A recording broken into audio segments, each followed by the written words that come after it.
நீங்களும் என்ன அப்படி நினைச்சதுனாலதான் சினிமாவில் எனக்கு ஒரு மிகப்பெரிய ஒரு இடத்த ஒன்று கொடுத்தீங்க. அதையெல்லாம் விட்டுட்டு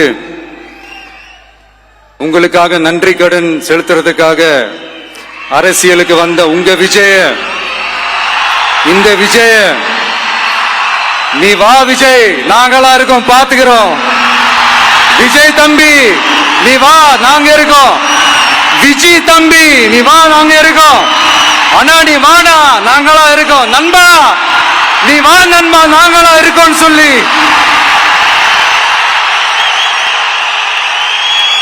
அவ்வளவு அன்பா, அவ்வளவு உறவா என்ன ஏத்துக்கிட்டீங்க. இந்த நேரத்தில் இதை நான் சொல்லணும்.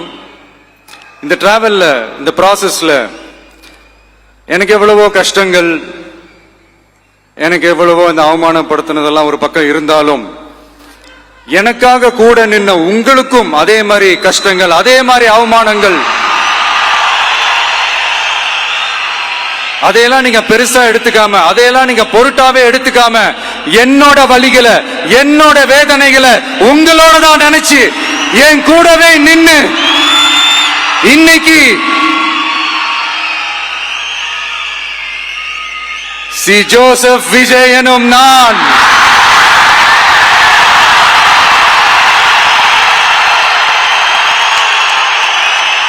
அத உண்மையாக்கி இருக்கிறீங்க. உண்மையிலே எனக்கு என்ன சொல்றதுன்னு எனக்கு தெரியல.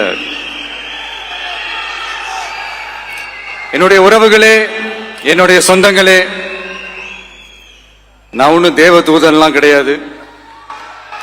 நானும் ஒரு இயல்பான ஒரு வாழ்க்கை வாழ்ற ஒரு சாதாரணமான மனுஷன்தான். நான் முன்னாடியே சொன்ன மாதிரி அது செய்வேன் இது செய்வேன்னு பொய்யான வாக்குறுதிகள்லாம் கொடுத்து உங்களை தான் ஏமாத்த மாட்டேன். எது சாத்தியமோ அது மட்டும்தான் நான் செய்வேன். இம்மிடியட்டா உங்க மனசுல ஒரு கேள்வி ஒண்ணு வரலாம், அப்ப சாத்தியம் இல்லாததை செய்ய மாட்டாங்களா, செய்ய முடியாதா அப்படின்ற ஒரு கேள்வி ஒண்ணு வரலாம். இத்தனை கோடி மக்கள் என் கூட இருக்கும் போது எது வந்தாலும் பார்த்துக்கலாம், என்ன வந்தாலும் பார்த்துக்கலாம் அப்படின்ற அந்த கான்பிடன்ஸ் என் மனசுல இருக்கு. இன்னொரு விஷயமும் நான் இங்க சொல்லணும். இன்னைக்கு நம்ம தமிழ்நாடு கவர்மெண்ட் இருக்கிற அந்த நிலைமையை பத்தி நான் உங்ககிட்ட நான் சொல்லணும். கிட்டத்தட்ட 10 லட்சம் கோடிக்கு மேல கடன் வாங்கி வச்சுட்டு போயிருக்கிற இன்னைக்கு அந்த தமிழ்நாடு அரசு இருக்கிறப்போ, கஜானாவை சுத்தமா தொடச்சி வலிச்சு வச்சுட்டு போயிருக்கிறப்போ, தூக்க முடியாத சுமையை ஏத்தி வச்சுட்டு போயிருக்கிறப்போ,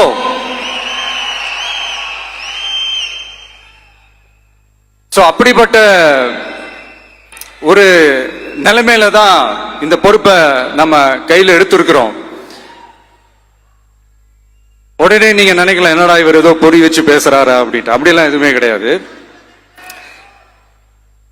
உள்ள போய் பார்த்தா தான் தெரியும் எது எந்த நிலைமையில இருக்குன்னு, என்ன இருக்கு என்ன இல்ல, எது எந்த நிலைமையில இருக்கு எது எந்த நிலைமையில இல்ல. அதையெல்லாம் பார்த்துட்டு உங்களுக்கு ஒரு வெள்ளை அறிக்கையா அதை வெளியிடணும்னு நான் நினைக்கிறேன். ஒரு டிரான்ஸ்பரண்டான ஒரு கவர்மெண்டா, அதாவது இன்னைக்கு நம்ம தமிழ்நாடு கவர்மெண்ட் இந்த நிலைமையில தான் இருக்கு அப்படின்றத உங்ககிட்ட சொல்லிட்டு I just want to take it forward from there. அதைத்தான் நான் முதல்ல செய்யணும்னு நினைக்கிறேன். நம்ம பசங்களை அதுல இருந்து காப்பாற்ற வேண்டியது நம்ம அரசனுடைய பொறுப்பு.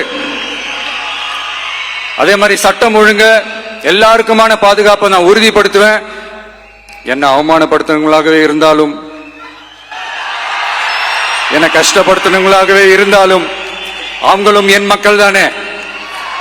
நண்பர்களாக இருந்தாலும் எதிரிகளாக இருந்தாலும் 8 கோடி மக்களும் என் மக்கள் தானே.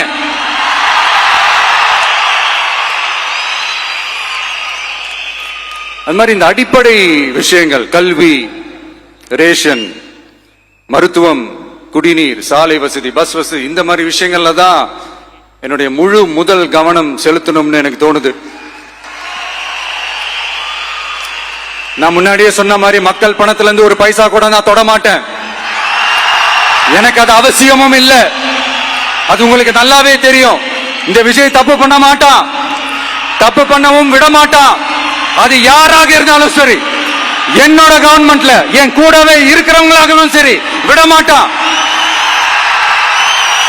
சப்போஸ் யாருக்காவது அப்படி ஒரு எண்ணம் மனசுல இருந்துச்சுன்னா, நம்ம ஜெயிச்சிட்டோம், ஒரு ஆட்டம் ஆடி பார்க்கலாம்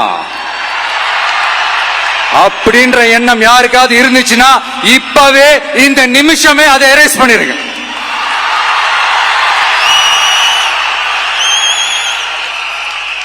இன்னொருத்தவங்களுக்கு முக்கியமா நான் நன்றி சொல்லணும். அது இந்த விஜய் மாமாவோட குட்டி நண்பா நண்பி.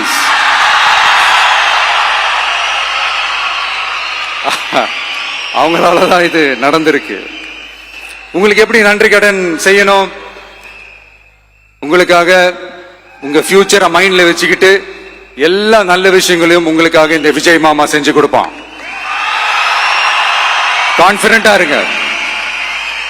அதே மாதிரி இன்னொருத்தவங்களுக்கும் நான் முக்கியமா நன்றி சொல்லணும். உங்களை எப்படி நான் மறப்பேன்? நீங்க தான் என்னோட உயிராச்சு. தமிழக வெற்றி கழக தோழர்களே,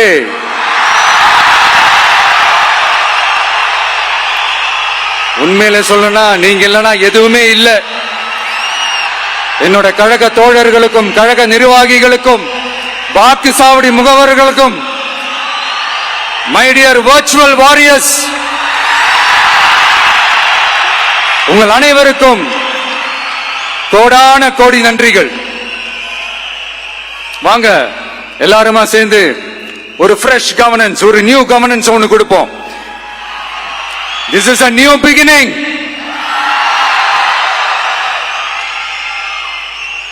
A new era of a real, secular, social justice starts now.